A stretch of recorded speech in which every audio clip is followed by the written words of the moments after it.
ഇരുമ്പ്, nickel, cobalt പിന്നെ അവയുടെ ചില അലോയ്സും മാഗ്നറ്റ് ആകർഷിക്കും.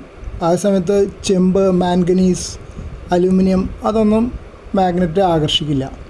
ഇപ്പോൾ നമ്മളൊരു ബാർ മാഗ്നറ്റ് ഒരു നൂല് കെട്ടി തൂക്കിയിടുകയാണെങ്കിൽ അത് നോർത്ത് സൗത്ത് ഡയറക്ഷനിൽ നിൽക്കും. അതെന്താ വെച്ചാൽ ഭൂമിയുടെ മാഗ്നറ്റിക് ഫീൽഡിനോട് അലൈൻ ചെയ്യുന്നതുകൊണ്ടാണ്.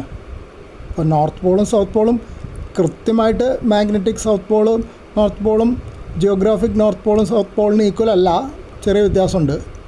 പിന്നെ ഒരേപോലത്തെ പോൾസ് റിപ്പൽ ചെയ്യും. അതായത് നോർത്ത് പോള് ഒരു മാഗ്നറ്റിൻ്റെ വേറൊരു മാഗ്നറ്റിൻ്റെ നോർത്ത് പോളിൻ്റെ അടുത്ത് കൊണ്ടുവച്ചാൽ അത് അങ്ങോട്ടും ഇങ്ങോട്ടും നീങ്ങിപ്പോവും. അല്ലെ സമയത്ത് ഒരു സൗത്ത് പോളും നോർത്ത് പോളും കൂടെ അടുപ്പിച്ച് തന്നെ അത് ഒന്നിച്ച് അട്രാക്റ്റ് ചെയ്ത് ഒട്ടിപ്പിടിക്കും. അപ്പോൾ ഇത് എന്താ വെച്ചാൽ ഓരോ മാഗ്നറ്റിന് ചുറ്റും നമുക്ക് അദൃശ്യമായ മാഗ്നറ്റിക് ഫോഴ്സ് ലൈൻസ് ഉണ്ട്, അതുകൊണ്ടാണ്. അപ്പോൾ ഈ മാഗ്നറ്റിക് ഫീൽഡ് എന്ന് പറയുന്നത് അതാണ് കാന്തത്തിന് ചുറ്റുമുള്ള ഫോഴ്സ് ലൈൻസ്. അത് കാന്തത്തിൻ്റെ അവിടെ നിന്നുള്ള ദൂരം കൂടുന്തോറും ഫീൽഡ് ശക്തി കുറഞ്ഞുകൊണ്ടിരിക്കും. ഭൂമിയുടെ മാഗ്നറ്റിക് ഫീൽഡിനെ ജിയോ മാഗ്നറ്റിക് ഫീൽഡ് എന്നാണ് പറയുന്നത്. ജിയോ മാഗ്നറ്റിക് ഫീൽഡ് നമ്മൾ റേഡിയോ അമേച്ചേഴ്സിനെ സംബന്ധിച്ചോളം വളരെ പ്രധാനമാണ്. ചിലപ്പോൾ സോളാർ സ്റ്റോം ഉണ്ടായിട്ട് ജിയോ മാഗ്നറ്റിക് സ്റ്റോംസ് ഉണ്ടാവും. സോളാർ ആക്ടിവിറ്റിയിൽ നിന്ന് പെട്ടെന്ന് കുറേ കണികകൾ ഇങ്ങോട്ട് വരികയാണെങ്കിൽ. അപ്പോൾ മുമ്പ് ഒരിക്കൽ മെയ് 2024 ഒരിക്കൽ അങ്ങനെ ഉണ്ടായിട്ടുണ്ട്. പെട്ടെന്ന് ഇവിടെ ലോക്കൽ സ്റ്റേഷൻസ് വളരെ അടുത്തുള്ള ഒഴിച്ചുള്ളൊക്കെ അമേച്ചർ റേഡിയോയിൽ പെട്ടെന്ന് രാവിലെ ഒരു ദിവസം കേൾക്കാണ്ടായി. പിന്നെ കുറേ നേരം കഴിഞ്ഞപ്പോൾ വീണ്ടും കുറേശ്ശെ കേൾക്കാൻ തുടങ്ങി. അയേൺ, നിക്കൽ, കോബാൾട്ട് എന്നിവയും അവയുടെ ചില അലോയ്സും ഫെറോ മാഗ്നറ്റിക് മെറ്റീരിയൽസാണ്. അവ പെർമനൻറ്റ് മാഗ്നറ്റായിട്ട് മാഗ്നറ്റൈസ് ചെയ്യാൻ പറ്റും വേറൊരു മാഗ്നറ്റിക് ഫീൽഡ് ഉപയോഗിച്ചിട്ട്. പിന്നെ അയൺ, അലുമിനിയം, നിക്കൽ കൂടിയിട്ടുള്ളൊരു അൽനിക്കോ എന്ന് പറഞ്ഞൊരു അലോയ് ഉണ്ട്. അതാണ് സ്ട്രോങ്ങസ്റ്റ് പെർമനൻറ്റ് മാഗ്നറ്റ്. ഏറ്റവും ശക്തി കൂടിയ പെർമനൻറ്റ് മാഗ്നറ്റ് ഉണ്ടാക്കാവുന്ന മെറ്റീരിയൽ അതാണ്. പിന്നെ നമ്മൾ പലപ്പോഴും കണ്ടിട്ടുണ്ടാവും സ്ക്രൂ ഡ്രൈവറിൻ്റെ ടിപ്പ് മാഗ്നറ്റൈസ് ചെയ്ത് വെച്ചിരിക്കും. അപ്പോൾ സ്ക്രൂ പൊക്കിയെടുക്കാൻ എളുപ്പമുണ്ട്. അത് നമ്മൾ സാധാരണ വീട്ടിൽ വരുന്ന ജോലിക്കാരൊക്കെ ചെയ്തിരിക്കുന്നത് സ്ഥിരമായിട്ട് കാണുന്നതാണ്. അപ്പോൾ സ്ക്രൂ തൊട്ട് എടുക്കുമ്പോൾ താഴെ വീഴില്ല. മാഗ്നറ്റിക് ഫ്ലക്സ് എന്ന് പറയുന്നത് ഒരു മാഗ്നറ്റിൻ്റെ നോർത്ത് പോളിൽ നിന്ന് സൗത്ത് പോളിലേക്ക് പോകുന്ന എല്ലാ മാഗ്നറ്റിക് ഫോഴ്സ് ലൈൻസും കൂടിയിട്ടുള്ളതാണ്. അത് അളക്കുന്ന യൂണിറ്റാണ് വെബർ.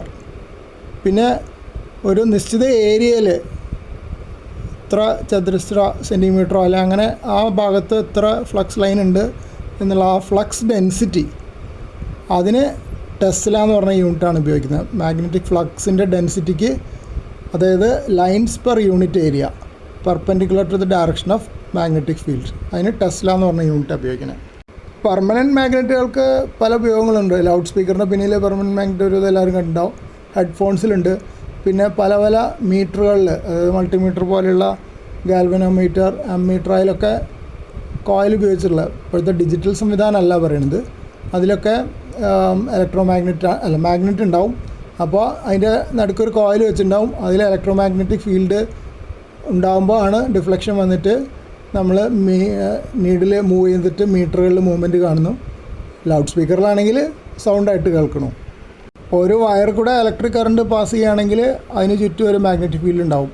അപ്പോൾ അതിൻ്റെ ഫ്ലക്സ് ലൈൻസ് എങ്ങനെയാണെന്ന് വെച്ചാൽ ലെഫ്റ്റ് ഹാൻഡ് റൂളാണ് ഉപയോഗിക്കുന്നത്. അതായത് നമ്മൾ ഇടത്തെ കൈ കൊണ്ട് ആ വയർ പിടിക്കുകയാണെങ്കിൽ, എന്ന് വെച്ചാൽ ലൈവ് വയർ നേരെ പിടിക്കാനല്ല അവരുടെ ഇൻസുലേറ്റഡ് ആയിരിക്കണം, അല്ലെങ്കിൽ DC ചെറിയ കറണ്ട് ആയിരിക്കണം. അത് പിടിക്കുകയാണെങ്കിൽ എങ്ങനെയാണ് അതിൻ്റെ ഫീൽഡിൻ്റെ ഡയറക്ഷൻ എന്ന് കാണിക്കുന്നതാണ് ലെഫ്റ്റ് ഹാൻഡ് റൂൾ. നമ്മൾ ആ ചുരുട്ടിയിരിക്കുന്ന വിരലുകളുടെ ഡയറക്ഷനിലായിരിക്കും മാഗ്നറ്റിക് ഫ്ലക്സ് ലൈൻസ് ഉണ്ടാവുക, തള്ളവിരലിൻ്റെ ഡയറക്ഷനിലായിരിക്കും കറണ്ട് ഒഴുകുന്നത്. അതാണ് ലെഫ്റ്റ് ഹാൻഡ് റൂള്.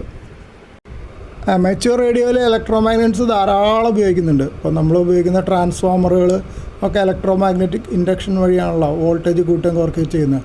പിന്നെ ആൻറ്റനയുടെ ഇമ്പീഡൻസ് മാറ്റാൻ വേണ്ടിയുള്ള ഇമ്പീഡൻസ് ട്രാൻസ്ഫോമേഴ്സ് ഉണ്ട്, RF ട്രാൻസ്ഫോമർ, റേഡിയോ ഫ്രീക്വൻസി, അതൊക്കെ ഈ പ്രിൻസിപ്പിളിലാണ് വർക്ക് ചെയ്യുന്നത്. പിന്നെ നമ്മൾ പവർ സപ്ലൈ ഉണ്ടാക്കുകയാണെങ്കിൽ, ലീനിയർ പവർ സപ്ലൈ ഉണ്ടാക്കുകയാണെങ്കിൽ അതിന് സ്റ്റെപ്പ് ഡൗൺ ട്രാൻസ്ഫോമർ ഉണ്ടാവും, വോൾട്ടേജ് കുറയ്ക്കാനുള്ള ട്രാൻസ്ഫോമർ ഉണ്ടാവും. പിന്നെ നമ്മൾ മൈക്ക് വെച്ച് സംസാരിക്കുമ്പോൾ, റേഡിയോയിൽ സംസാരിക്കുമ്പോൾ പുഷ് ടു ടോക്ക് ബട്ടൺ ഉണ്ട്. നമ്മൾ വിരലമർത്തുമ്പോൾ സംസാരിക്കുക, വിരൽ വിട്ട് കഴിഞ്ഞാൽ കേൾക്കുക, അതാണ് പുഷ് ടു ടോക്ക് ബട്ടൺ. അപ്പോൾ അതിൽ ഉണ്ടാകുന്ന ഒരു റിലേ ഓണാവുക ചെയ്യുന്നത്. അതായത് നമ്മൾ വിരലമർത്തുമ്പോൾ ഒരു റിലേ ഓണാവും. അപ്പോൾ അത് ഇലക്ട്രോ മാഗ്നറ്റിക് സംവിധാനം ഉപയോഗിച്ചിട്ട് ഹയർ കറണ്ടുള്ള, ഇപ്പോൾ നമ്മൾ കൈ പിടിക്കുന്നിടത്ത് അധികം വോൾട്ടേജും കറണ്ട് വരാതിരിക്കാൻ വേണ്ടിയിട്ടാണ് ആ സംവിധാനം. റേഡിയോൻ്റെ ഉള്ളിൽ വലിയൊരു സർക്യൂട്ട് അത് സ്വിച്ച് ചെയ്യും റിലേ വെച്ചിട്ട്.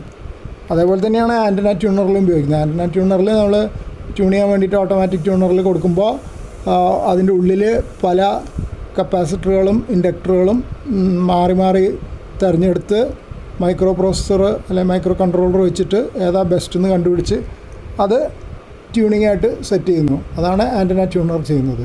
അതിലും ധാരാളം റിലേകൾ, അതൊക്കെ ഇലക്ട്രോ മാഗ്നറ്റിക് റിലേസാണ്.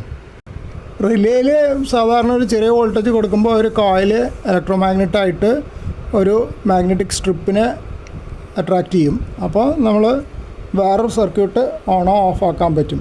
അതാണ് റിലേയുടെ പ്രിൻസിപ്പിൾ.